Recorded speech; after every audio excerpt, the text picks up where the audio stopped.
adaptation benefit mechanism will help mobilize private sector investment into adaptation, therefore increasing the ambition to do climate adaptation, de-risking initiative from the private sector, and also, as we know that climate adaptation do generate co-benefit, multiple co-benefit. The point that we are going to showcase of here is how are we going to reward private sector who, by undertaking climate adaptation, generating benefit on public goods, could be therefore receive payment for it. We know that especially in the developing world, a number of private sector are much about micro or SMEs, and they really need this type of mechanism to increase their investment in adaptation. And on the other hand, I have endeavored a couple of times to speak about climate adaptation to private sector. They don't really get it. They don't really get it. What they get is when you say is about climate risk to your value chain, then you just like open their ears. So tonight we are going to work on what have we done so far with adaptation benefit mechanism, and where could we go from here with that mechanism, and who are the stakeholders that we are targeting to increase the ambition of the mechanism. So my name is Luc Nyakaja. I'm one of the co-chairs of the adaptation mechanism, because the mechanism do have an executive committee that work on precisely how to ensure the integrity of the mechanism. You will hear from my co-chair, Fatim Zahra Tayebi, who will tell you about how the executive committee function. You will also hear from Gareth Phillips, who is from the African Development Bank, who will tell you about the system, how it works, how it delivers certified adaptation benefit. You will hear from Axel Michalova is the vice chair of the adaptation benefit mechanism Met panel. So he will tell you how the methodologies are built and are approved. And then you will hear from Daniel Lansman. Daniel Lansman will contribute remotely with a presentation on the first approved ABM methodology for green potatoes cooling for smallholders farmers in Kenya. Then we have here Kwasi Amani, who is a project lead candidate, ABM pilot project, Cocoa Livelihood Resilience Project in Côte d'Ivoire. He is from eCraft. And then we will hear from Omar Saleh, who is the project lead of adaptation benefit pilot project about flood damage control. So with those few introductory remarks, I would like to call on Gareth Phillips. Gareth will introduce you to what adaptation benefit is about. Gareth, the floor is yours.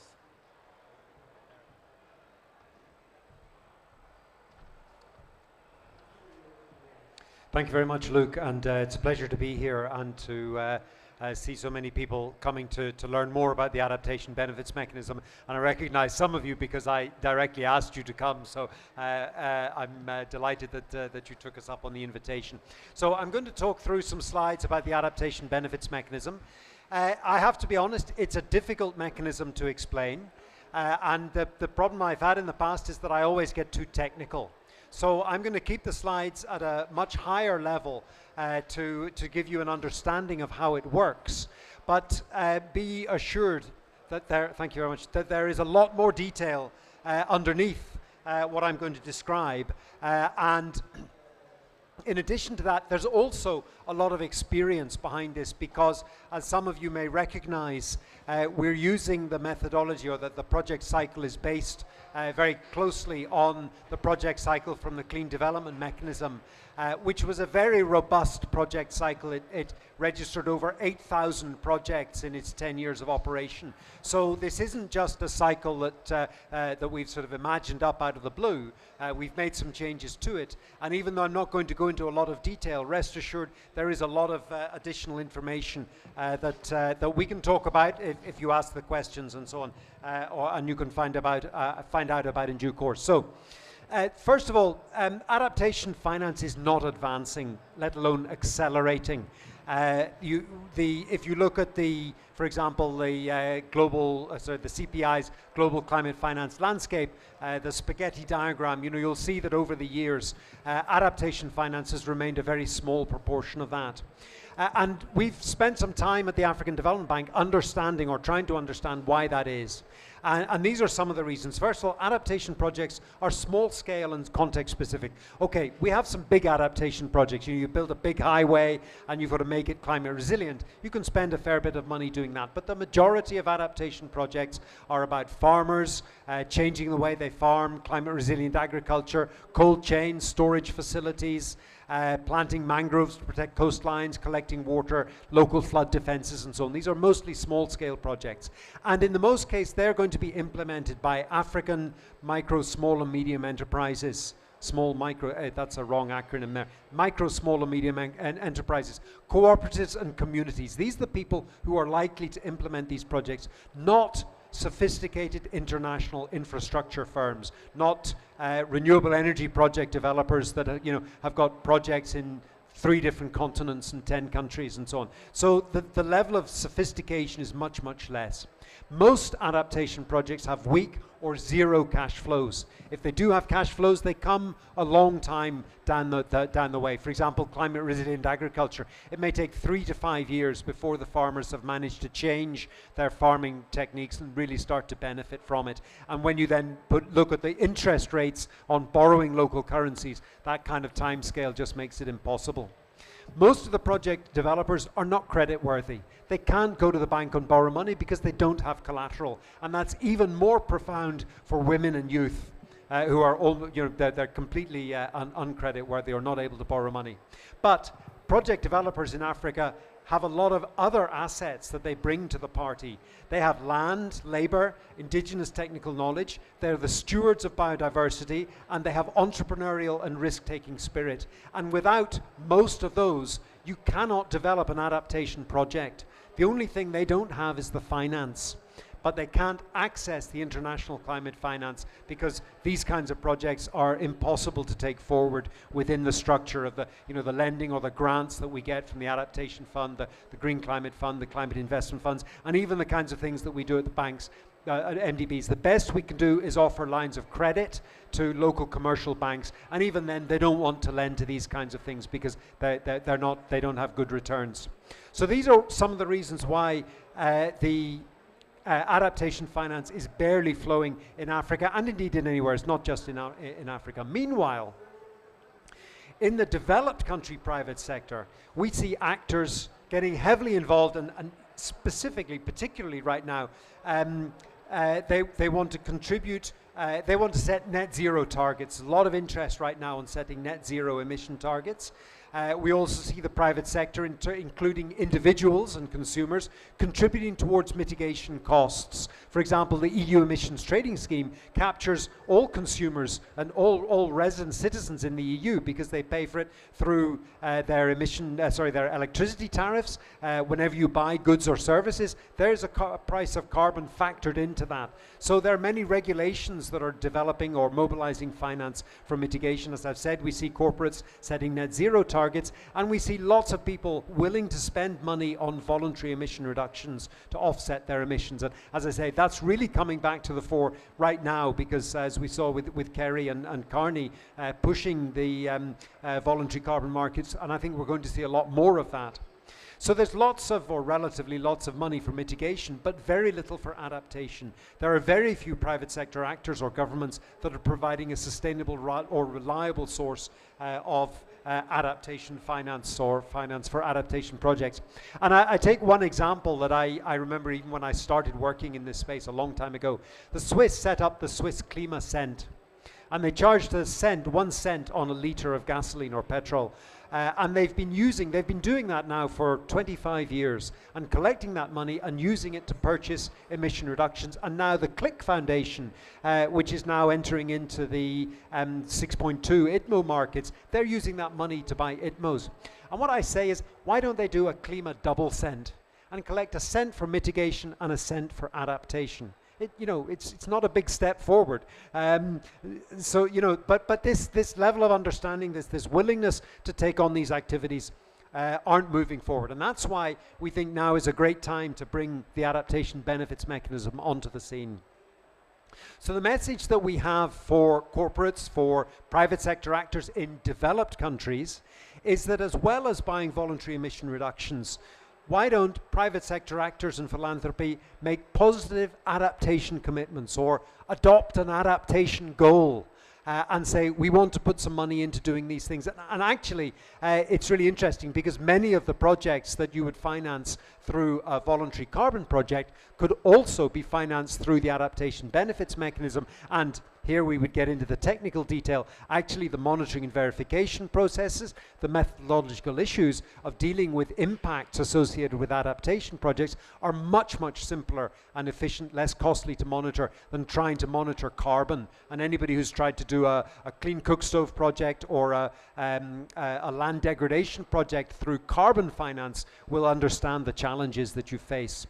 So the adaptation benefits mechanism can be a way of supporting these kinds of adopt an adaptation goal.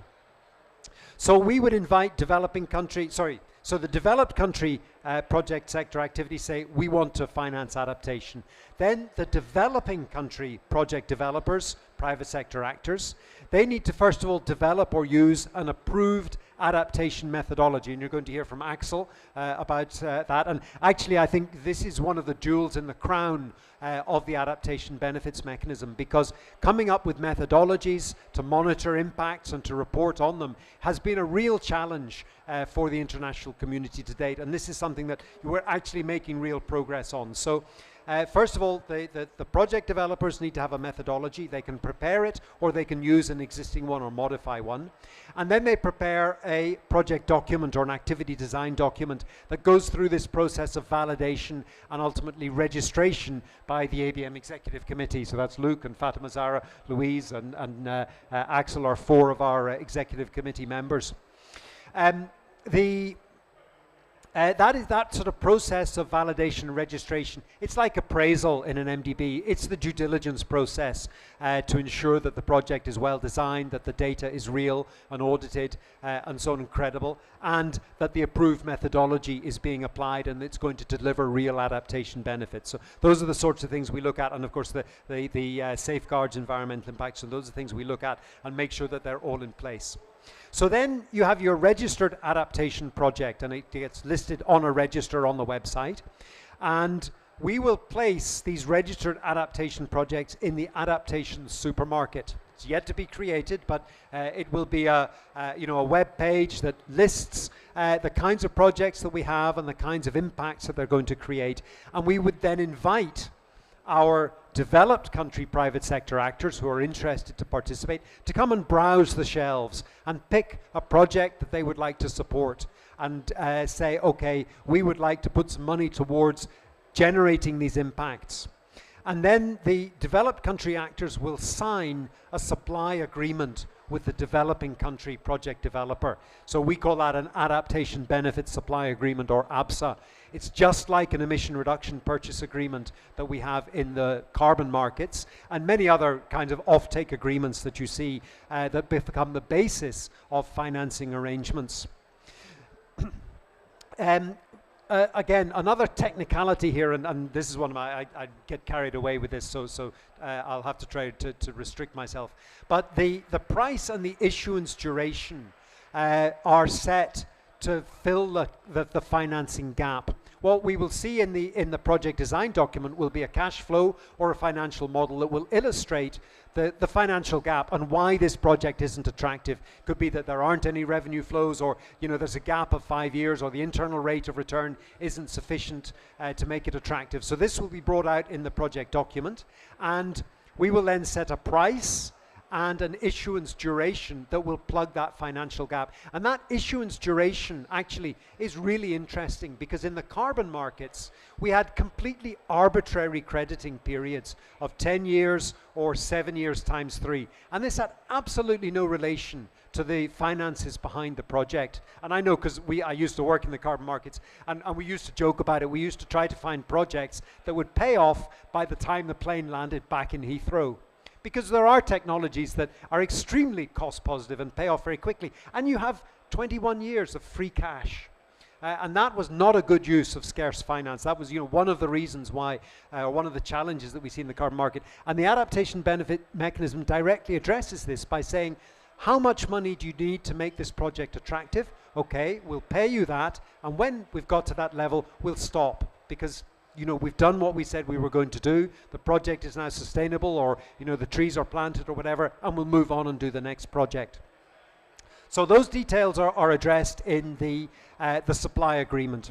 Once the project developer has a registered project and a signed agreement, a supply agreement, they can then go to a green bank, and we're working on developing green banks, or they can borrow funds from a development bank or a local commercial bank via a line of credit. And this is the work that the MDBs will do. This will be our role in this mechanism, to make the finance available. And we can give a line of credit to EcoBank here in Africa and say, if somebody comes to you with a registered project and a signed supply agreement with a creditworthy off-taker, you can lend them this money. And then we will put guarantees in place. The GCF have indicated that they would like to do more work on guarantees. They would be an obvious candidate to then provide protection for the lenders in the event that the certified adaptation benefits don't deliver. So the developers then use the funds to implement their project. They monitor and report their inputs, outputs, outcomes, and impacts for verification. And then they bring the monitoring report after it's been verified to the ABM Executive Committee, who will issue the Certified Adaptation Benefits, or CABs. We'll then send, again, it gets a bit technical, we send the redemption codes to the person who signed the supply agreement. They pay for them, and the project developer uses that money to repay the loan. And of course they make a return. They need to make a profit because they put work and effort, and they've put their capital at risk. So they make a modest return from it. But I like to say that they'll make a living from it and not a killing. So this isn't a mechanism that is going to generate excessive profits. It's going to help micro, small and medium enterprises and farmers and cooperatives in Africa make a living. Now, then the last point is that the buyer redeems these certified adaptation benefits. So it means there'll be a web interface where they'll enter the redemption code. Effectively, what they do is they'll cancel the certified adaptation benefit, and in return, they get a unique packet of information which describes the finance that has been mobilized and the kinds of impacts that the project has been that the project has created, and that is verified and certified information. So it's reliable and it's unique and it's not double counted and so on. And then they will use that information to report to their shareholders or stakeholders as to what they've done with their money and the benefits and the impacts that they've created. Or if it's a party, so if a government has set up a fund to buy these things, they will use that information to report under Article 13 of the Paris Agreement and the Transparency Framework. They will say, we have helped this developing country meet their adaptation requirements by doing this, this, and this, and we've spent this much money on it, and these are the impacts.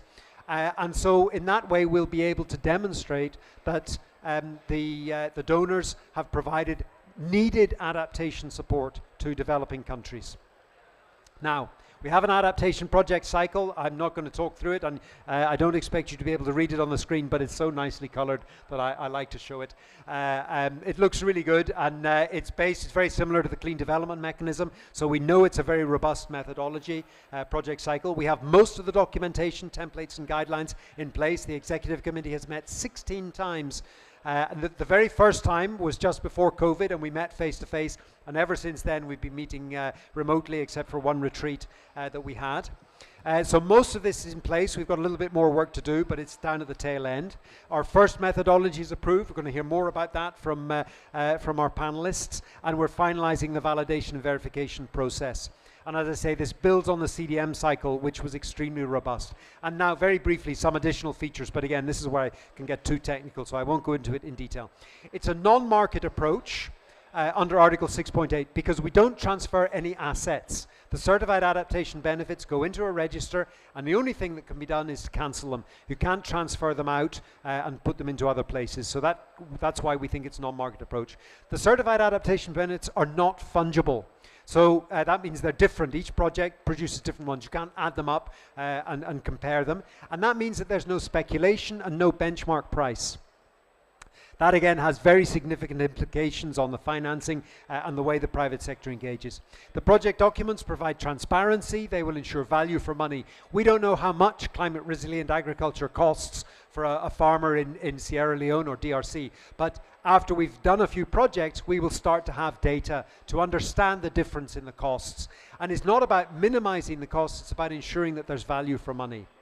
Issuance stops when the financial gap has been closed. I made that point already. We'll see faster financial closure, reducing risks and interest payments, and increasing the churn, the rate at which project developers can move on and develop another project.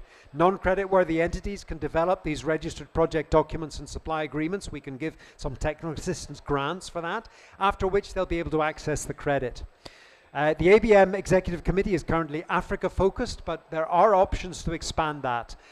They're willing to take on work from other countries, but if it becomes significant, then we need to find ways to finance that. We're supported in Article 6.8 as a non-market approach by Uganda, Cote d'Ivoire, Kenya and Eswatini, and also Brazil, Uruguay and Argentina.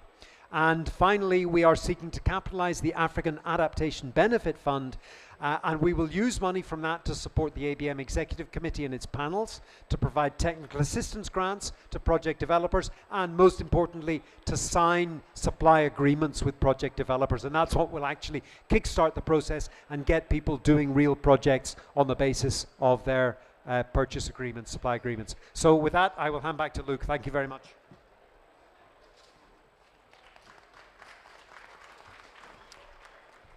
Yes, thank you. Thank you, Gareth, for bringing us to understand how ABM operates. Next will be Madame Fatima Zara Taibi. She's my co-chair of the ABM Executive Committee, and she will tell you what progress have we made so far. Fatima Zara, the floor is yours. Thank you very much, Luke. So it's my pleasure to be here today with you, and welcome to this stakeholder consultations on the mechanism. I hope that with the explanation that Gareth has made earlier, it has demystified a little bit the mechanism for you, and you have a better understanding on what we are talking about.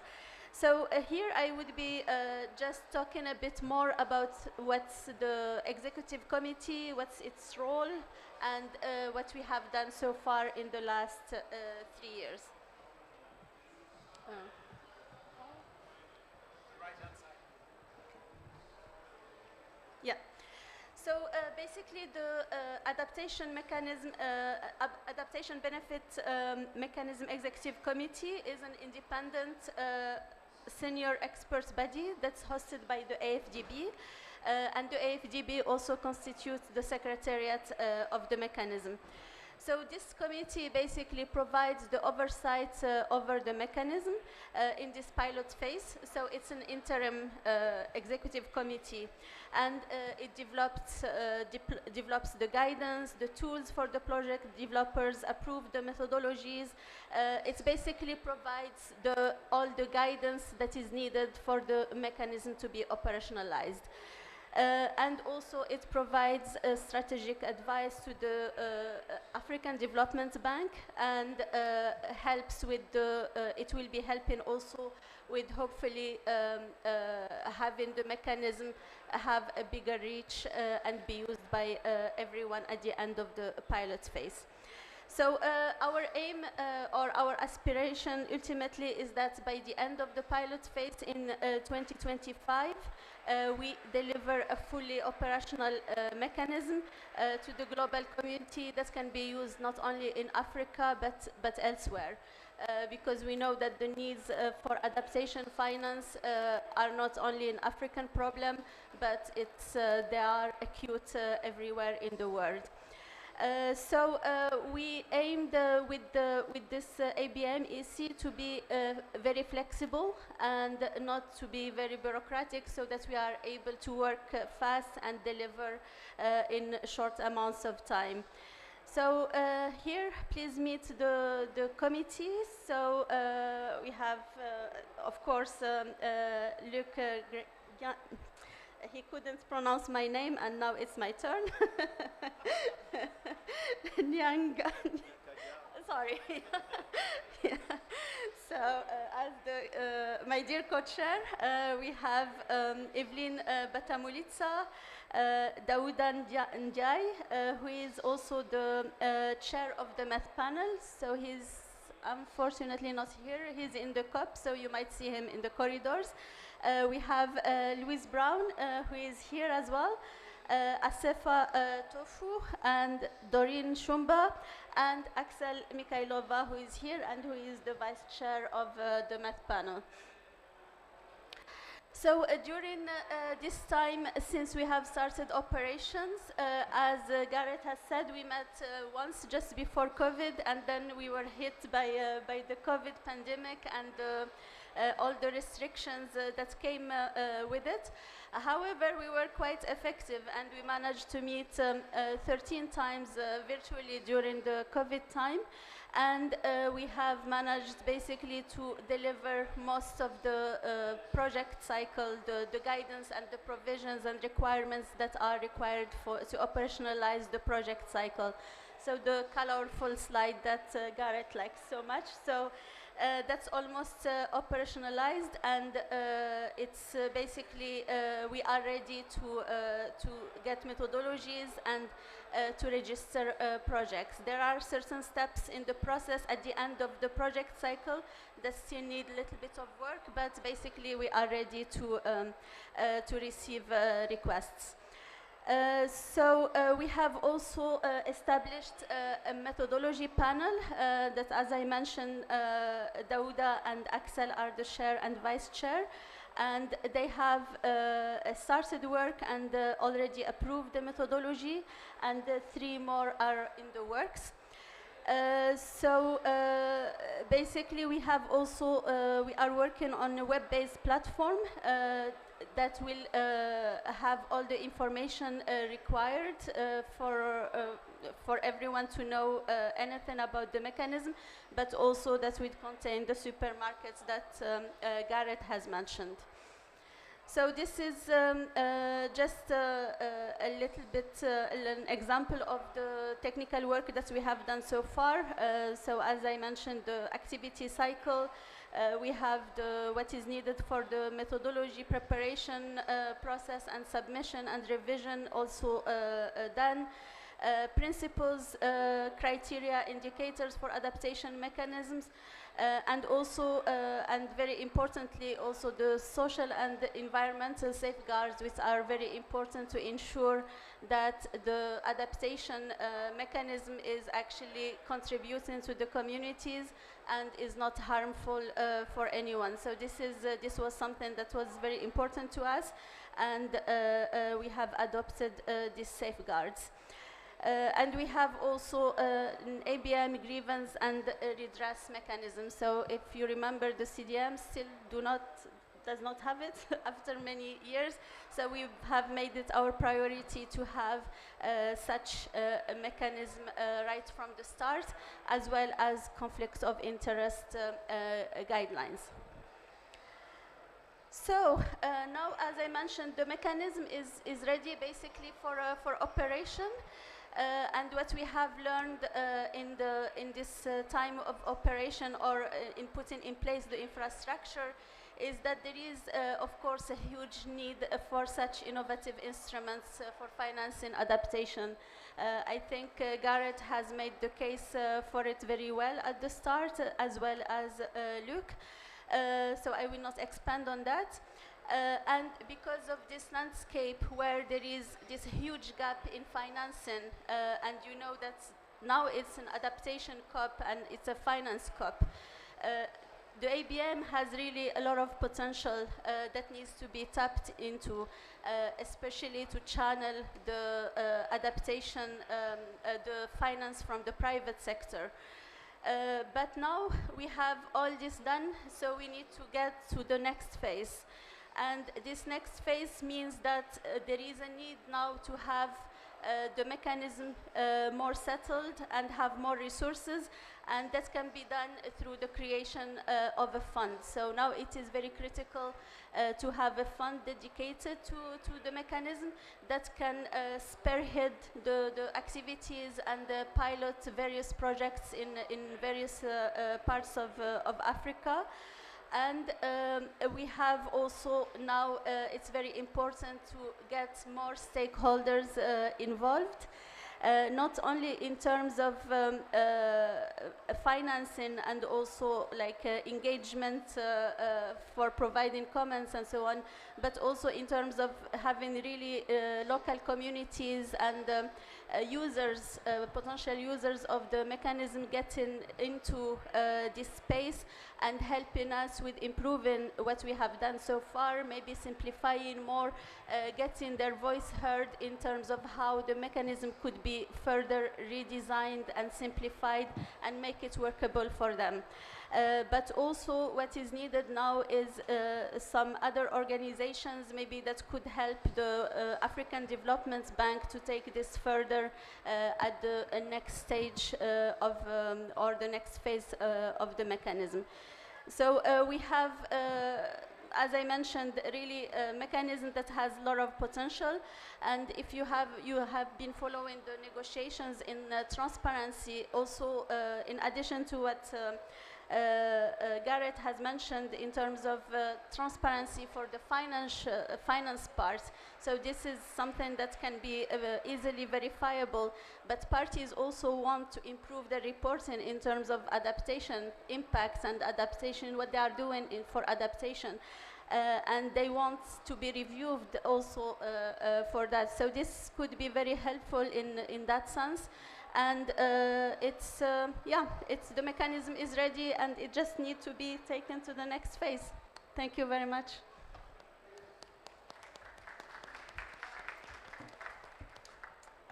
Thank you, Fatim Zahra.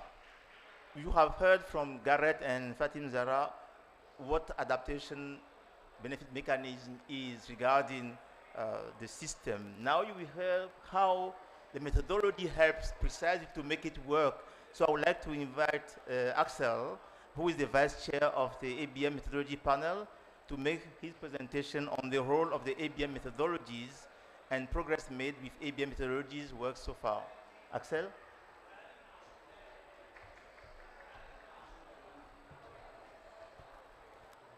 Thank you very much. I'm really happy to be here with you and looking forward to our discussion later today.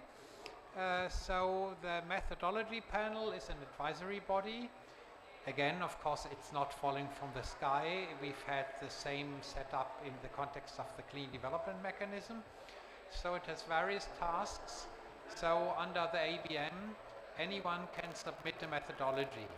And of course, there needs to be someone who makes an assessment whether the methodology actually is worth being considered by the executive committee or not.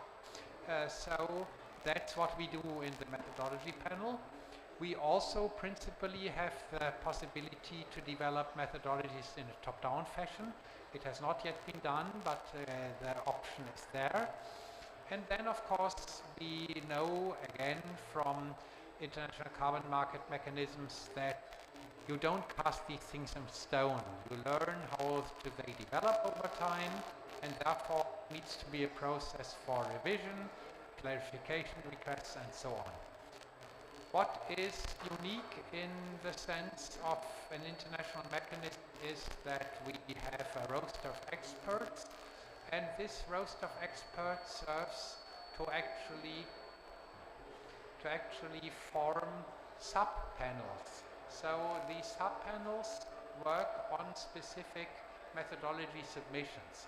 So that means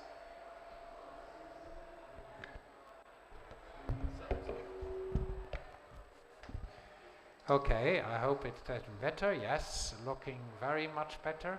So we have a double layered structure. So there's the methodology panel as such with 5 people. And for each submitted methodologies, we can form a so-called activity-specific math panel. So we take those experts from the roster who have most experience in the specific activity type and experience with regard to the certain characteristics of the methodology. So far, the math panel has worked fully remotely. Of course, as has been described by Luc, we were starting to work in the full pandemic period, so we had to adjust, and I think it has worked quite well. So here you see the members, Dauda Ndiaye from Islamic Development Bank, he's the chair, I'm his vice chair, and then we have 3 expert, Gibson Kirago from Kenya, Todd Rosenstock and Randall Spalding Fetcher. He has been a very strong expert on mitigation, and we thought mitigation methodology expertise is also important to take the lessons on board that we had from the CDM, for example. What have we done? We have met regularly. The roster of experts has been formed, and we are really happy that the roster has many African experts, because of course these rosters have the tendency to deviate towards industrialized country expertise, and here we are really proud that we were able to have a roster that has local expertise, African expertise. We have been doing a few trainings also for the roster of experts, that it's clear that we don't run into all the possible different directions. We have received 3 methodologies to date, so there have been 2 activity methodology panels formed to look at the methodology. One methodology has been approved, potato storage using green cooling technology. We'll have a presentation on that methodology later today. And the other 2 methodologies went through assessment, and we found in the math panel, well, they still need an improvement, so we can't send them directly to the EC for approval, but we would like the promoters to work on them. And we have got indications that a 3rd methodology may come during this year.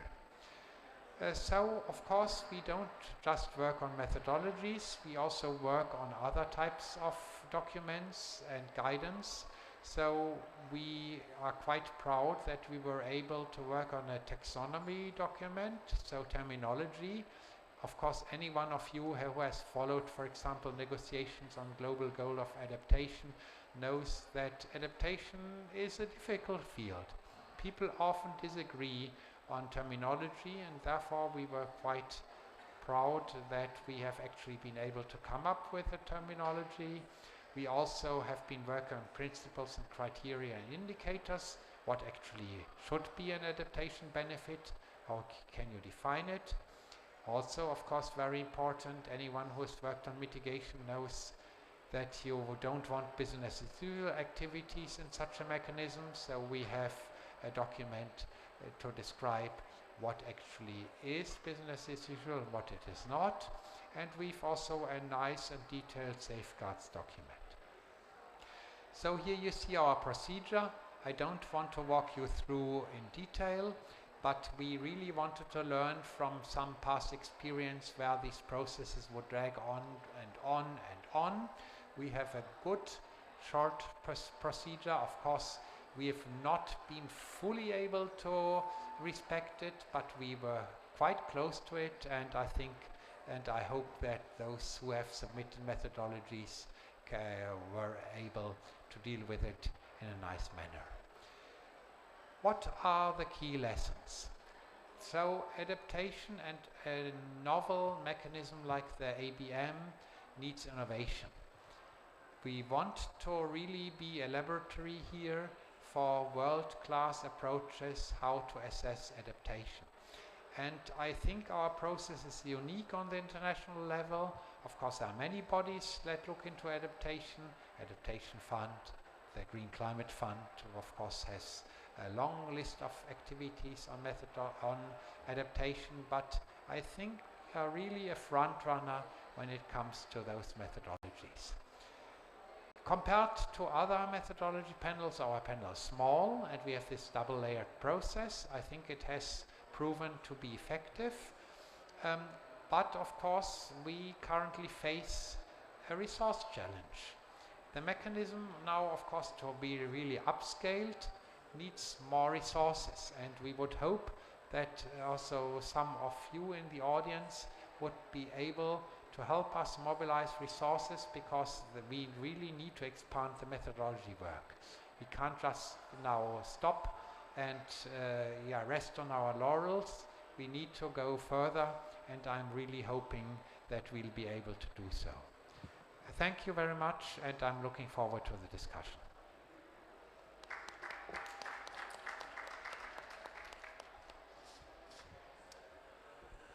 Thank you, Axel. Next will be a presentation much more specific about the methodology. You will hear from Mrs. Danielle Lassman, who will contribute via a Zoom link. Her presentation will be on the first approved ABM methodology for green potato cooling for smallholder farmers in Kenya. So please connect Daniela. So Daniela, the floor is yours. Thank you very much. Hope that you can hear me well. So good afternoon, everyone. My name is Daniela Lassmann. I work as a consultant at Perspectives Climate Change, and it's a pleasure to be here with you, also virtually, and to have the opportunity to present the first ABM methodology that have been developed by us jointly with GIZ. And I'm now going to share my screen.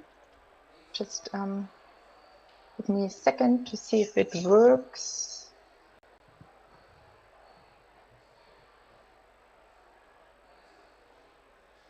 So can you see the presentation now? We can't yet see it. Can't yet see it. Okay, just give me one more second, please.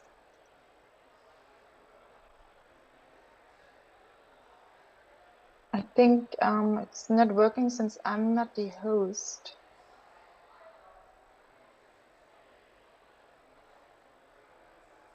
Okay. Excellent. Yeah, perfect. So I basically would like to present you the first approved ABM methodology on potato cooling for smallholder farmers that we have developed together with GIZ, and that has recently been adopted by the ABM Executive Committee like a couple of weeks ago. So what I would like to do is to first of all present a little bit the background and the context why we decided to develop this methodology, and then also guide you a little bit through the methodology itself, through the different elements, the metrics that we designed, and maybe also tell you a little bit about the process. So let me start with the context and the background. So I think it was like 3 years ago when we started working on this project in Kenya together with GIZ, which targeted basically sustainable cooling, and where we looked in detail at smallholder farmers. So I think it's a fact that is not new to you, that Kenya's population is highly vulnerable to the impacts of climate change. So we can see that there is a general warming trend of about 1 degree Celsius since 1960, and also the annual average temperature is projected to rise by up to 2.7 degrees Celsius until 2060. So this is a fact which basically impacts the entire economy, since agriculture significantly contributes to employment in Kenya. So about 70%, so the sector contributes by about 70% to employment, which of course then also, which is why climate change and climate change impacts are a threat to GDP growth and also the entire economy of the country. Since potatoes are the second most important crop in Kenya, we specifically analyzed smallholder farmers producing potatoes, and we had a look at post-harvest handling and specifically the storage conditions and storage practices that smallholder farmers are basically currently using. And we saw that main practices are either they store it in sheds in their houses, or maybe also in pits that are covered by leaves. But we also saw, when assessing, let's say, the post-harvest storage or handling of potatoes, that they face challenges due to significant post-harvest losses. So sometimes losses due to a lack of appropriate storage facilities can be up to 20%. And there we saw, okay, there's a need for action here, because otherwise, also in light of the rising temperatures, losses will be significant in the next years and become even more threatening to the livelihood of smallholders. That's why we started thinking about, okay, how can we help farmers or support farmers to introduce appropriate storage facilities, storage practices. And we saw that like modern or appropriate facilities, storage facilities such as cold rooms, have high investment costs that cannot be afforded by smallholders, since they are just not creditworthy to invest in such technologies. And then we came up with the idea to develop this ABM methodology. So basically, a typical project would introduce improved storage technologies, and the approach is rather technology open. So one could, for instance, install cold stores that are powered by solar photovoltaic or other renewables, but also in some other circumstances where, let's say storage conditions allow for it, one could also use diffused light stores to store potatoes. But this really depends on the purpose of storing potatoes, and also the purpose and specifically also the duration of the storage period. Nevertheless, in case a storage facility is implemented, the technology needs to be energy efficient and climate friendly to ensure environmental integrity. So this is really one important issue, one important aspect of the methodology. And of course, it needs to guarantee adequate storing conditions for wear and seed potatoes. So below, you can basically see the outcomes and the impacts of such a project. So first of all, by installing such practices and technologies, one would reduce the losses of stored crops, and in this case potatoes, that would occur due to increased temperatures. This results in increased food availability for farmers, and in the end it also would result in increased income for farmers, because usually they grow and store potatoes either for home consumption, or they sell it to, let's say, local markets, or even to potato processors. And specifically in the latter case, it is often the fact that directly after harvest, potato prices drop significantly. And on the other hand, since farmers do not possess adequate storage facilities, they are forced to directly sell the potatoes after harvest, so which means they are also losing revenues, they are losing money, because they just cannot store the potatoes over a longer period of time, because this would, on the other hand, result in quality losses, and then they might risk that the potatoes are just rejected by, let's say, their customers like potato processors. So this is why the project would help to increase food availability, but also increase income of farmers. The methodology would be applicable to small-scale farmers with an average field size below 2 hectares. So this really makes sure that smallholders are the focus of such, or the target group of such projects. The potatoes must be stored for a period longer than 2 months, because then storage conditions need to meet certain requirements, like a certain temperature. In this case, maximum ambient temperature is like, one step back. Potatoes must be stored under appropriate conditions, which means they need to be stored below 12 degrees Celsius over a longer period of time.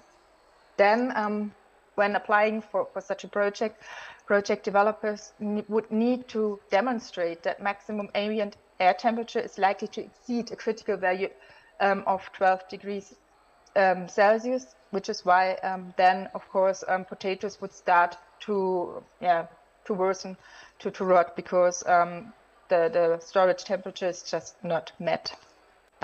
Furthermore, project developers would need to demonstrate that there's no private or public finance available to cover, for instance, installation and maintenance cost of storage facilities.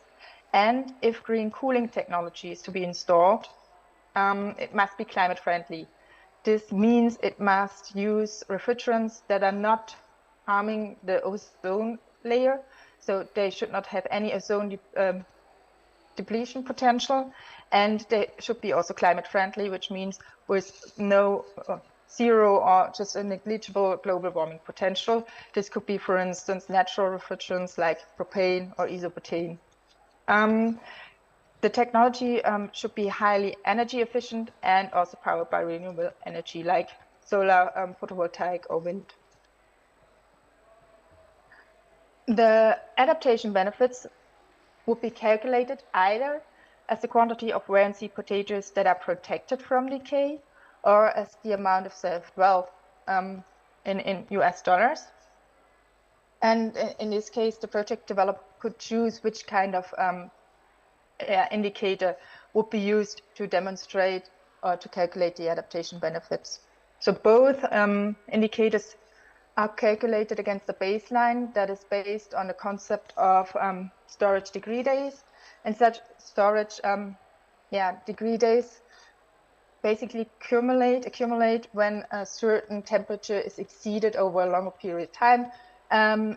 So that one could compare, for instance, the storage degree days that would be expected over the period of the project and compare it against the SDs that happened in the pre-climate change period. And then one could see, okay, there is an increase in storage degree days, and correlated to that, there will be an increase in, let's say, potato losses due to an increase in temperatures. And lastly, the methodology also includes the calculation of mitigation co-benefits. This is specifically the case if cold stores are to be introduced or installed. So basically one would assume a baseline scenario where a cold store technology would be installed with low energy efficiency, with let's say most prevalent refrigerant, which basically would be synthetic refrigerants with a high global warming potential, and which are connected to the electricity grid. And this would be compared to the, let's say, project scenario where less harmful refrigerants would be used, and the system is based on renewable energy sources. And I think that's what I wanted to explain regarding the methodology, and maybe just a couple of words also regarding the process. So I think it was really a very interesting and also a learning process developing this methodology, because it's an innovative instrument, and it's also quite interesting looking into the metrics, adaptation metrics that could be used to calculate and monitor adaptation impacts, which is why I think this is really very interesting to have a detailed look in this topic. Besides, I think it's really a very interesting and good initiative to further let's say, promote adaptation finance apart from the existing mechanisms or funds that are already available. And which is why I'm really proud that we were able to develop this methodology on potato pooling. Yeah, thank you very much. And back to you, Luke. Thank you, Daniela. Thank you indeed. I hope we will have the presentation back to the screen again. In the meantime, now you will hear from two methodologies that are in the pipeline. And then I will give you the floor for your feedback.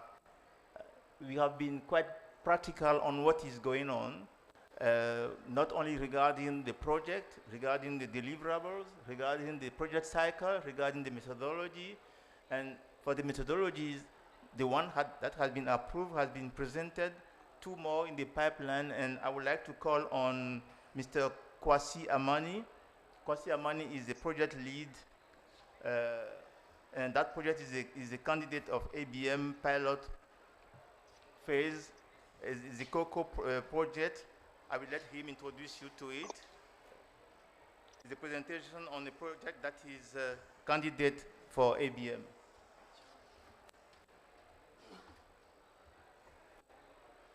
Thank you, everyone. We have it here, but not there. Can you manage to do that? Yeah. I'm sorry, I have my slides that I can see here, but you cannot see. So I'm going to do my best to make them more understood. Yeah. I wonder that if you just give us 1 second, because maybe if we can resolve the screen, it would make sense to maybe have some questions first, because I think it's a shame not to be able to see. So maybe just bear with me a minute. Yeah, I can see. Can we get this back up on the screen? It's dead. I think I have some nice picture for you. So Yes, I'm sorry, but the slides are just very nice and specific, and Hello? but I'm told that the screen is dead. Hello? Oh, okay. We this is a miracle. The screen is back to life. So we are on the first slide, so we keep doing it like this. So we thank you for this opportunity that is given to us to talk about our methodology. As it was said, I work for C4 Aircraft, and we work on agroforestry and forestry. And here, why this project, I'm going to start by this. Though the methodology is not approved yet, but the process we went through gave us this opportunity to learn a lot, and those lessons worth to be shared. That's why we are presenting, and also, yeah, so we will start talking a bit about the project. So why ABM Cocoa? The project is we call ABM Cocoa. In Côte d'Ivoire, where the project takes place, those 3 or 4 decades, the country experienced a lot of drought events and heat waves that were really damaging for many crops in terms of agriculture. As you can see on this slide, all the left side, all the red color you see on the right, it's the temperatures that goes beyond the normal. That means temperature is increasing all the time. Those data as actual data on ground by the Met Office. Inside you can see rainfall. The more acute yellowish or brownish color is the less rainfall. So rainfall decrease. This is sign of difficulties for cocoa producers in Cote d'Ivoire, because you might know cocoa is a tree that cannot withstand temperature beyond 34 degrees Celsius. And when it's happened, it's really damaging. Also, drought more than 3 months, it's also damaging. And this situation put thousands of farmers into precarious situation. And that's why measures should be taken. As it also, we can see here again, it is projected that the situation is not going to improve. It will be worse. The projection, all the projections say that the temperature will increase and increase. And rainfall in some place where cocoa, most of the places where cocoa is grown, will decrease again. So that's why we, as C4 Aircraft, decided to, as part of a program there, to work on climate change adaptation in cocoa. And in this situation, sustainable agroforestry is really known as an effective package for, as a natural-based solution for tackling climate change in cocoa production. So that is the context, how the project was why the project was initiated. And the implementation of agroforestry in cocoa, meaning two things to implement. Training farmers on agroforestry system. Not agroforestry system are effective to tackle climate change in this condition. And also setting seed fertilities. Not all the seeds are good enough to be used in such conditions, but all those, both activities require investment, of course, investment, which is not always there. It's scarce, really scarce, because this area of, the environment of smallholder farming system is found too much for commercial banks, for private sector mostly. So they will rely on public funds only, which is not always there. So that there is the need to de-risk the system, agroforestry system, in this condition. That how we engage into ABM.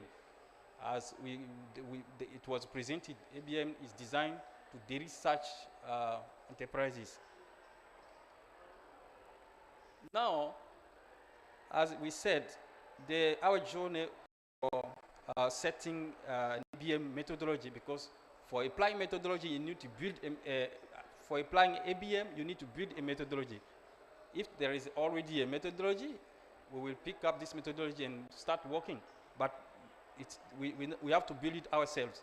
So we started by selecting the relevant adaptation benefits that are delivered by agroforestry cocoa, our measures. So this was done mostly based on aircraft experience in terms of agroforestry, and also a lot of literature review, consultation in person, and the result, the output from this step were put forth to farmers who were supposed to accept, or not accept, what is interesting to them in terms of their experience. It's farmers that are going to adopt their adaptation measures. So it's to farmers to choose what they need in terms of adaptation needs. So what we found in the literature, what is relevant to the farmers. So a large consultation was done there. We went to the small villages, to the bush. We went to toward the local government. We did a large consultation. And we came to the town and we conducted another consultation, a large one, where the private sector was there. They are supposed also to finance the adaptation project. So they need to give their point also. So many consultations went on, and this helped us select a set of outcomes of agroforestry that are relevant to all of those stakeholders, and that work we call adaptation benefit. In this set of outcomes that we call adaptation benefits, some are really adaptation benefits, but some are co-benefits. As you know, agroforestry, nature biosolution, it can deliver a lot of things. All of them are not straight adaptation benefits. You can see here, when we talk about carbon sequestration and biodiversity index improvement, it's not directly adaptation benefit, but we have numbers of farmers who now have a source of income. Before they used to fail in the cocoa setting, cocoa farm establishment. Now they will get to get more farm, more success. Yeah, I mean. So some are co-benefit and the others are benefit. After selecting the different benefit for monitoring, we went on now to assess the benefit. That was another journey. A lot of research went on there, and based on the document was machined here, the guideline, we built for each benefit a baseline and a monitoring methodology. Before that, each adaptation benefit has a measurable matrix that we have to print out first. And the difference between what we have in actual monitoring phase with the baseline gave us the adaptation benefit. That broadly how we did. And we gave our chance as much as we can to link all the metrics to find metrics that can be linked to the climate, because we are talking about climate, so that in situation that when we are not able to monitor, maybe because we are in agroforestry, some benefit can accrue maybe in 20 years, in 25 years. So for not waiting there to be able to monitor, we can use climate projection to do some pre-assessment, some ex-ante assessment, and also, yeah, the post-assessment also, post-ante assessment also is possible.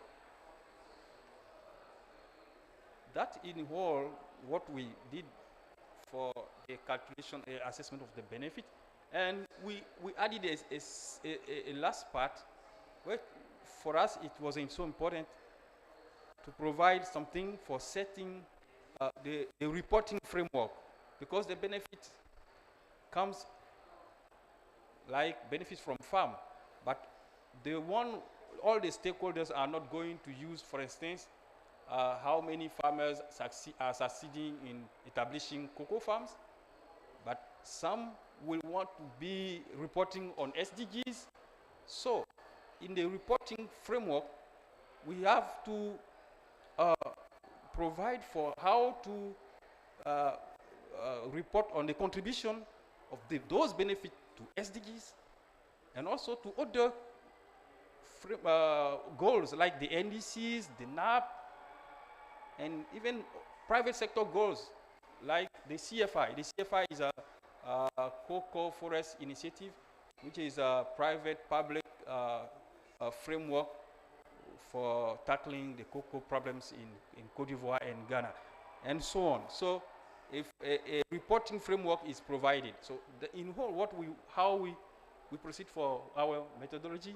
So we have quickly some lessons that we learned. By the way we see our measure is a package, like adaptation plan, like the NAPs. It provides us a chance to see that NAPs can be monitored and be monitored in a standard way. And we realize also that adaptation can be monitored in standard way also. So it's not too much difficult that you can see in literature everywhere.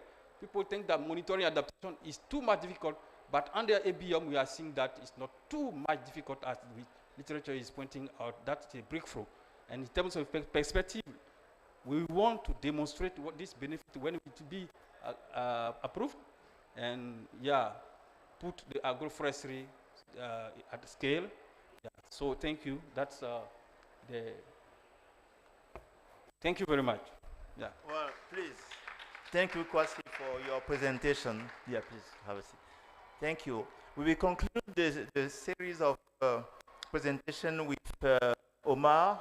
Omar Saleh is the project lead candidate ABM project. It's about flood protection. Omar, the floor is yours.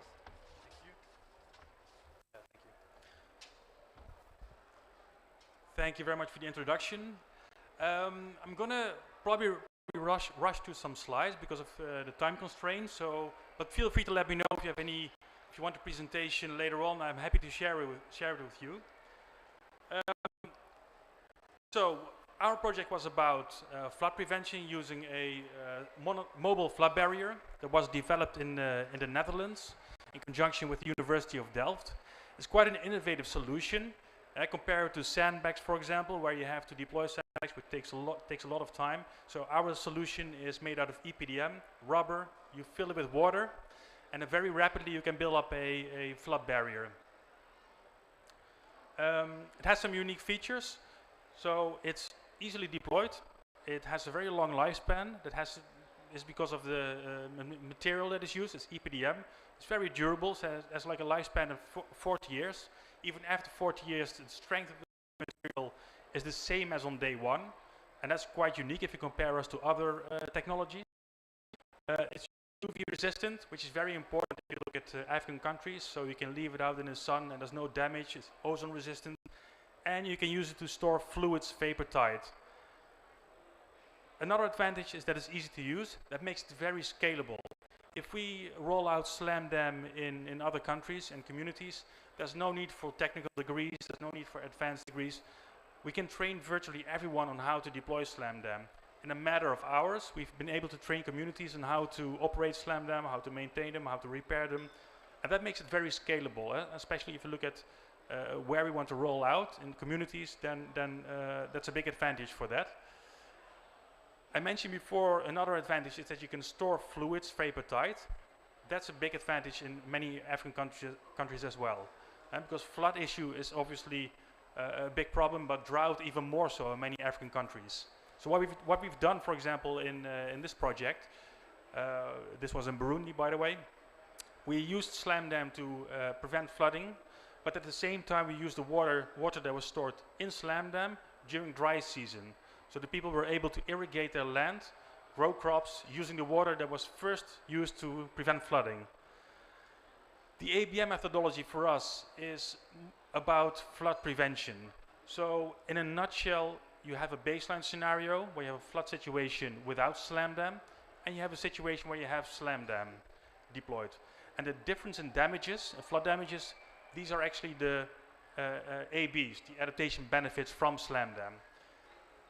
And similarly, we've developed a baseline methodology, monitoring methodology, and for the ABs, we've defined indicators such as square meter of agricultural land protected, the number of people protected, of whom how many are women. So these indicators are basically the ABs from deploying Slam Dam.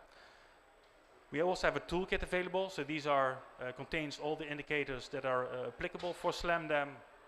And what you have to do then during the baseline scenario, baseline situation, you have to calculate the impact without Slam Dam, and then similarly, you have to calculate the reduced damages when Slam Dam has been deployed. We also recently developed and launched a new tool, which is basically an automation of the ABM methodology in our view. It's a tool that calculates and does a comparative analysis between a flood situation with and without a measure. And the tool then shows what the benefits are from a particular flood resilient measure. It's not limited to Slam Dam, by the way. It can be conventional measure, digging out channels, concrete dams. But the tool automatically shows you what the benefits are, the anticipated benefits from deploying that flood resilient measure. Now, if you look at our pilot project for the ABM methodology, we implemented a project in Nigeria, in Lagos, recently seriously impacted by floods, as you all know. We did an analysis, so we used hydrodynamic modeling software. We used field visits to really get an understanding of the flood risks. And you see there you have different root causes: heavy rainfall due to climate change, you have a dam release, and improper waste management. That's something we see in other countries as well in Africa, where improper waste management leads to flood issues. You have 3 different scenarios, and you can see for each scenario the water comes from a different direction. That's a big advantage of Slam Dam. You can deploy it at a location where it's applicable. Depending on the flood scenario, you can deploy Slam Dam at that particular location. Here you see how we applied the ABM methodology with our modeling software. On the left-hand side, you see the baseline scenario. That is a flood situation without Slam Dam. We know where we want to deploy Slam Dam at that location, and then we see the reduced damages. So it's visualized, but we also measure, quantify the ABs. So here's an example of a flood scenario where you see, okay, what are the benefits? These are the differences in damages expressed in monetary values, but also expressed in square meters protected land. What we did in the project is we manufactured Slam Dam, shipped it to the location. We trained people, like I mentioned, less than half a day. There was an official handover, and even recently in Lagos it was used during the heavy flood situation and was used effectively. If you look at the status, so we submitted our ABM methodology. We have received feedback that we're now currently processing, so hopefully we will submit it again this year. And we've tested the Slam Dam technology successfully, so that is a big advantage. The next steps would be then to, first of all, finalize the ABM methodology, get financial support to scale up in other countries in Africa, and maybe in the last few slides. So the motivation for us to develop the ABM methodology, I think Gareth already alluded to that. One of the biggest problems we see also as a private company is that it's very challenging to scale up our solutions in developing countries, simply because they quite often need outside funding. There are mechanisms available, there are donors like the Green Climate Fund, you name it, but these are very cumbersome and time-consuming processes to get the funding, and that makes it quite challenging for us as a private company to scale up. So the ABM methodology really helps us, and also defining the ABs helps convince public officials on really purchasing our product, so Slam Dam. And that is why climate adaptation is hampered at the moment. I mentioned below, climate investments cannot keep up with the pace of climate change. The strange thing is we know the root cause of flooding, we know the impact of flooding, we have an effective solution, there is funding available, so you would say then, okay, then let's solve the problems.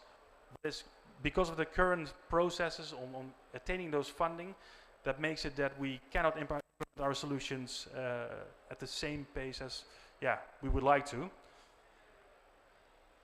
Some key lessons learned, and then I'm going to round up. There have to be, in the ABM methodology, there are some linkages with scientific literature. Methodology has to be globally applicable and locally adjustable, so we need to be able to apply it everywhere in the world. It can become overly complex, so that's something to keep in mind with the ABM methodology.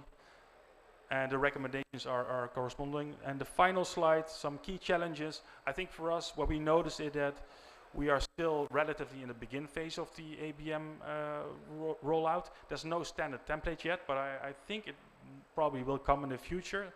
And sometimes the language use can be challenging. So these were the challenges for us.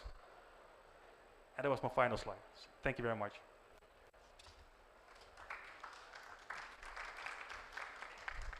Well, thank you very much.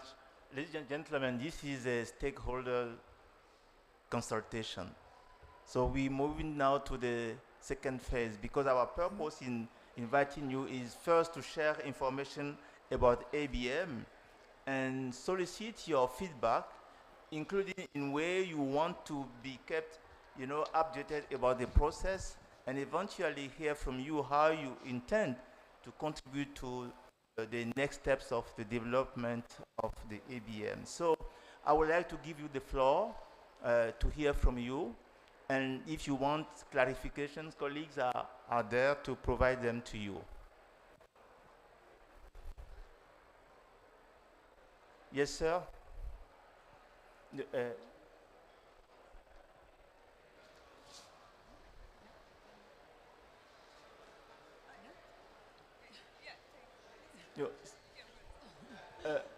Lucy, let me run it. Yeah, please go ahead. Thank you very much, presenters. Forgive me, I have to leave at 6:30, but I did have a question that I'm still trying to get my head around it slightly. So could you please clarify, in the examples given, the expectation would be therefore that the project developer would come up with an aggregate project cost, which would have some specified anticipated benefits. And in terms of your supermarket, Gareth, how would that be put on the shelf? What would it look like? I guess is the question, the first question that I have. And then the second question is just to clarify for me or confirm in my head, basically you're after whether it's companies or individuals who just want to do some good with their money, choosing to buy these benefits because it makes them feel better. Is that it, or is there something else? It's not like an offset that they are buying in order to achieve a net zero commitment that they've made. Have I understood that correctly? Thank you. Thank you. So let me respond to both those. First of all, so the examples given, to be clear, these are all kind of no regrets projects that are going forward, although the potato cooling ones isn't going, that's only a methodology. But the cocoa and the slam dam are projects that are running anyway, and because it's a pilot phase, we're developing the ABM methodology and the project documentation in parallel, and we intend to be able to produce the certified adaptation benefits and show them as examples of what a donor or a purchaser could get if they then invest in the project. And hopefully they'll then say, okay, yes, we like that, and we could scale up. When we move to operationalizing the adaptation supermarket, I don't know exactly how we will present them, but I mean, in its simplest form, it would be a list of projects. It will have a description of the impacts or outputs that may derive from it. And interesting, from the potato cooling one, you saw the reference to the SDGs. So it might be that we categorize adaptation benefits by SDGs, and you'll say, okay, so this project contributes to 7, 13, and 15, or this one is 2, 6, and 9. You know, so we don't know. We haven't clarified that yet.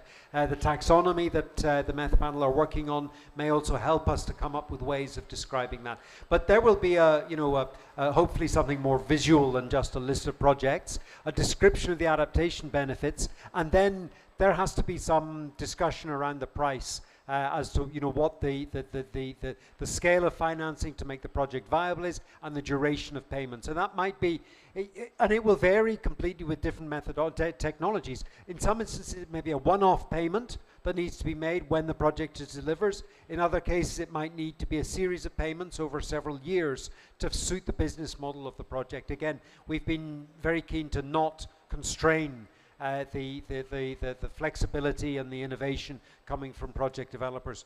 And the second point, as to simply companies who want to do some good, initially, yes, and it's the same as the voluntary carbon market. Companies simply want to do some good. But actually, developed country governments have made commitments to help countries to address their adaptation needs. And governments have said they want to spend a certain amount of money to scale up their adaptation finance. So we don't see why governments might not pass on that responsibility to the private sector and say, we want you to spend a very small percentage of your turnover or your profit, or place a very small percentage on VAT and say, we're going to collect that money and spend it on adaptation projects. So all this is something that at the moment would be entirely voluntary, but we think it could be delegated to the private sector by governments who want to see more action.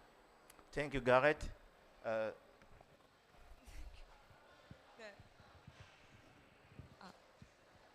Yes, please go ahead. Yes. Thank you. Okay.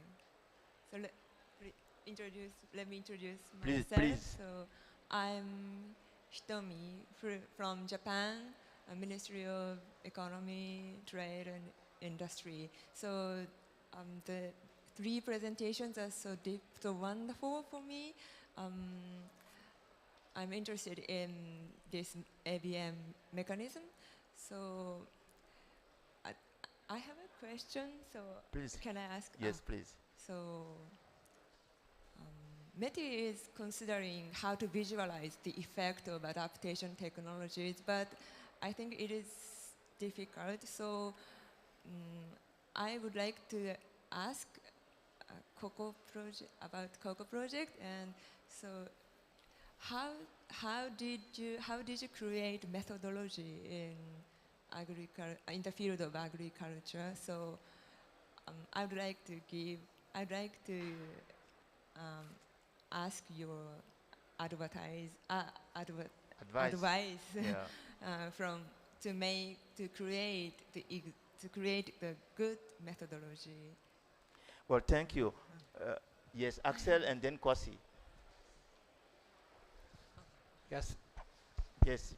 Yes, what I just wanted to stress is that the COCOA methodology and the SLAMDA methodology are currently under assessment by the methodology panel.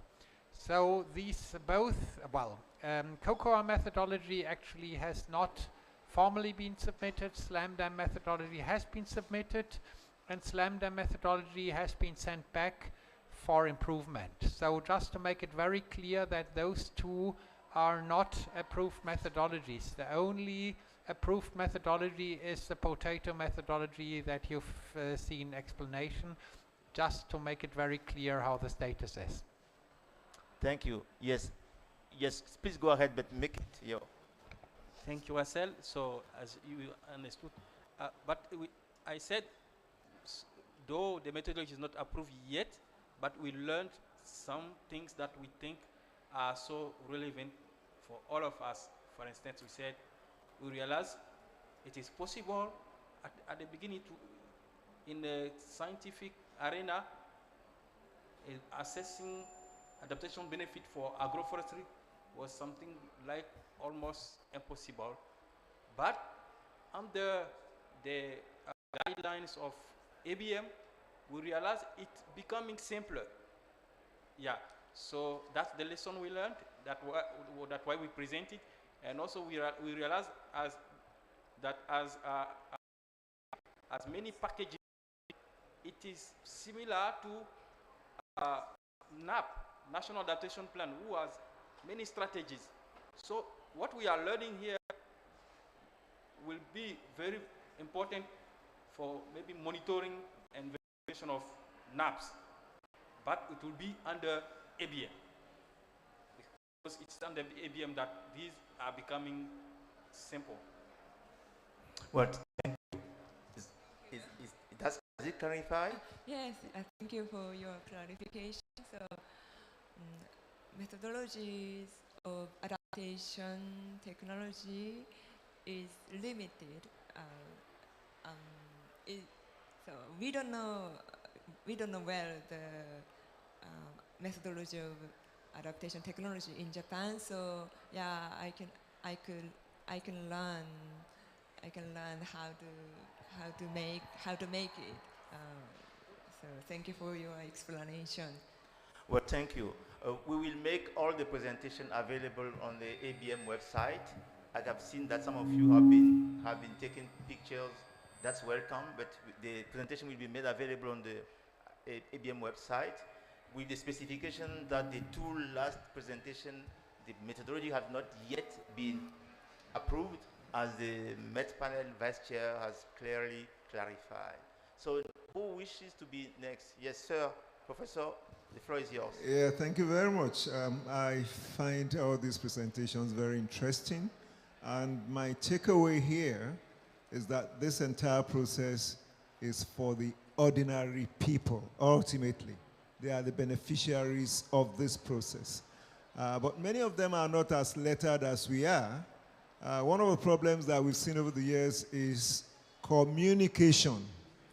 How do we communicate all of this to them in the language they understand, their vernacular?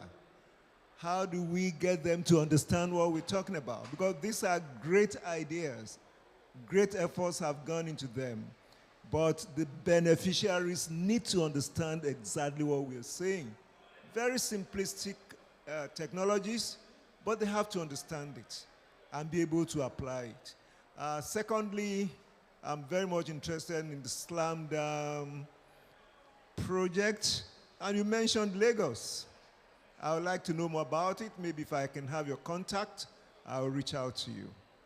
Well, thank you. Let me give the floor back to Garrett, maybe, to share what are the provisions in the process to, number one, communicate and also provide capacity to anyone from the private sector or developer who may be willing to move a projected investment into ABM process. Garrett, please. Thank you very much. And indeed, it is one of the objectives of the mechanism to be accessible to local people. Again, for those who had worked in the carbon markets, you'll remember that it became highly technical. I mean, back in those days, Axel and myself, you know, we were you know, northern experts who would fly in to work on the projects and so on, and we want to avoid that completely. This is also helped by the fact that again, we're getting quite technical, but because it's a non-market instrument and we're verifying and providing information, the process is much simpler compared to the carbon markets, where you have to validate and verify these fungible units that are being used for trading and compliance purposes. So we anticipate that the methodologies, they will be complex in some ways, but they should be understandable and easy to apply.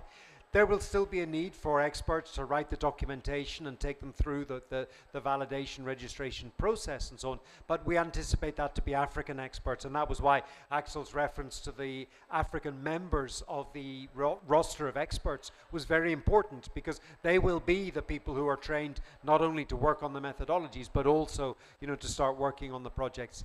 So then we will do much more training and awareness raising if we can raise the funds, and I gave this example of the African Adaptation Benefit Fund, where we want to raise money for technical assistance, and that would include training and capacity building to enable people to move forward. And another aspect is that once you see one project written, these should be quite easy to replicate. There may be context-specific elements to put out, but a lot of those elements would be able to be reproduced as we move forward. So I appreciate that it will be challenging, but I think not as challenging in the carbon market. And I want to note that in my absence, the Executive Committee held their first fully Francophone meeting in La Francophonie Pavilion on Tuesday. And we have expectations to be able to work in French and Portuguese to address the languages here in Africa. Thank you. Now, as for the slam down and the information, please, if you leave your business card, we can provide you with all additional information. And you feel free to feedback us with a specific request, and we will provide answers to you. Who wishes to? Yes, sir. Yes, thank you. Very interesting methodology, I think. And I was very surprised about the Slam Dam methodology fitting into this benefit of adaptation. I work as a coastal engineer. Let's say we have a company who provides coastal protection. We make dikes, dams, maybe kilometers of coastline. And I would wonder, would that be something, I think it's a bit larger scale, but we often see the problems, let's say the benefits. There's no business case by protecting people in a country, but there's definitely benefits for the people living behind it. So could there be something we could explore together, maybe in the future? Would that fit? Yeah. Thank you. Yes. Yes, thank you very much. I mean, obviously, coastal protection, rising sea level is a major threat. You know, I think we anticipate seeing a full range of adaptation measures in this area. So dikes and for example in Lagos, I understand there is an area, one of the islands that, you know, that needs to be protected. So there's scope for hard protection measures there, but also I think we're very interested in seeing soft measures, and particularly mangroves. So this would be a very interesting approach because, you know, it's very difficult. You can't make any revenues out of planting mangroves along a coastal area, but it has huge social benefits. And this is something that I think developed country actors might well be very interested to say, we have supported coastal protection and livelihood protections with a wide range of adaptation benefits through planting and helping to re-establish, protect mangroves and so on. I don't, Omar, you want to comment more? Well, happy to discuss it further with you. Perhaps we can discuss if we can, maybe collaborate. I agree. So our solution is more on a community level, so it's more on a smaller scale level. I think it's perhaps better applicable for the ABM methodology. But I'd be happy to discuss with you.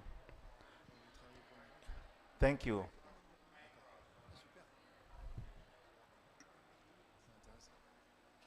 Who else? Well, first I would like to thank you for attending this meeting. Am I missing any hand? You want? Yes, of course, you most welcome. In fact, what we're here for is to give you the floor. And this is the purpose of this meeting. And it's just a first step in consultation. We want to move from consultation to engagement. So as we discuss with you, as we provide information to you, we look forward to your feedback till you get engaged. Thank you. The floor is yours. Thank you.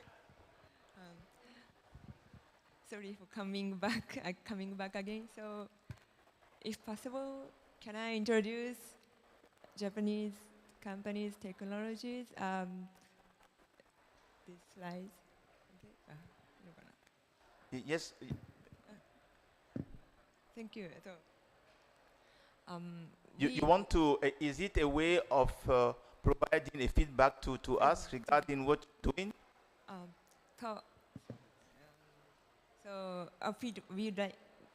I'd like to give some feedback. Okay, yeah, have the floor. So METI is thinking how to promote the involvement of private sectors in adaptation. So we'd like to foster adaptation businesses. So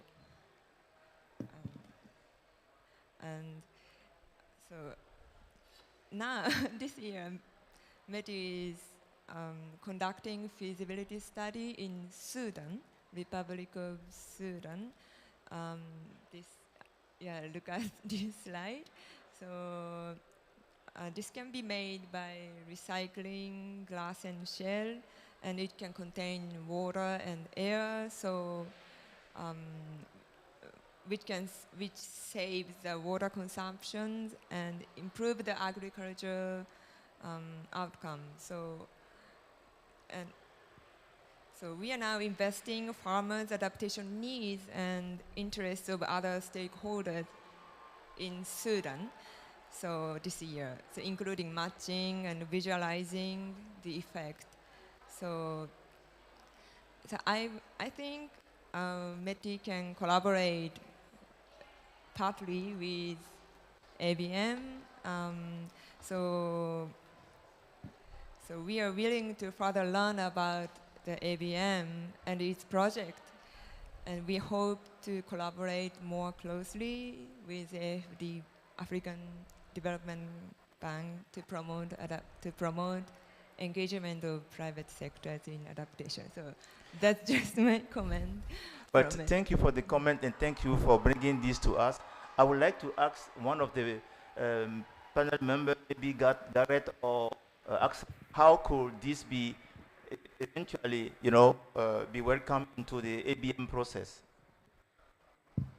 Yes, thank you very much. I mean, so if I understand, this is an example of a technology that could be applied to bring adaptation benefits to farmers through ameliorating soil conditions and reducing or increasing soil moisture storage. So this is exactly the kind of thing that we want to see coming forward. And to make this accessible to farmers, perhaps the next step that METI could think about would be to develop a methodology, an adaptation benefit methodology that enables the use of this technology. And if you do that, then through further consultation and awareness raising, you might find that you can create demand for this technology. And now I see Axel wants to come in and provide some further input. But I see that, you know, that this is the sort of thing, and I mean, this is kind of how we've got to where we are with our pilot projects, except they were already doing them and we're working along. But it's an invitation to METI to perhaps think about developing a methodology. Axel. Yeah, thank you. So principally, I think, yes, one can nicely develop adaptation benefits with that. The crucial aspect would be, of course, again, to look what is the climatic change in the region. So to look at the increment that you can actually achieve.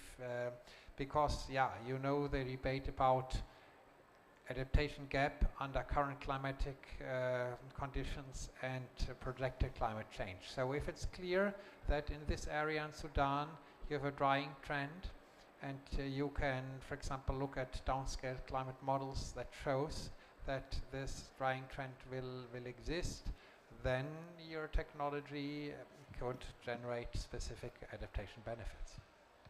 Thank you. Thank you. Is there anyone willing to make any further comment? I would like to first thank you on behalf of the ABM, EC, and all colleagues here for attending this first specific stakeholder consultation. I would like to encourage you to leave your business card or to send us requests and questions and comment, and feel free to disagree with us.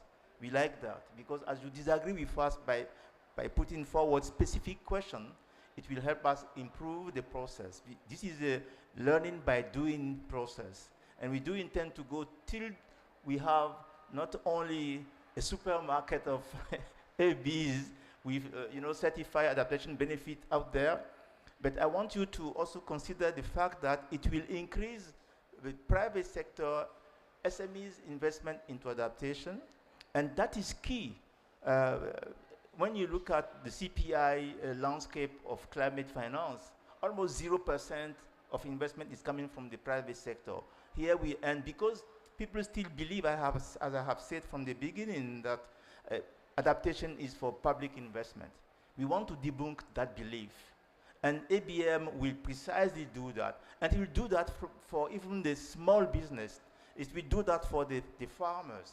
And if we can do that at that level, of course, it will be scalable. It will be rolled out.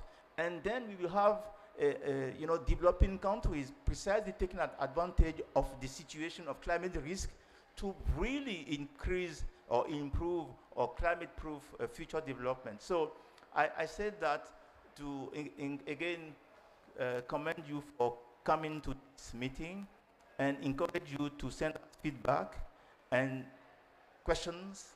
Again, feel free to disagree with us, ask us tough questions. We will follow suit. Thank you very much, and I wish you, an excellent COP27. Thank you very much. Bye-bye.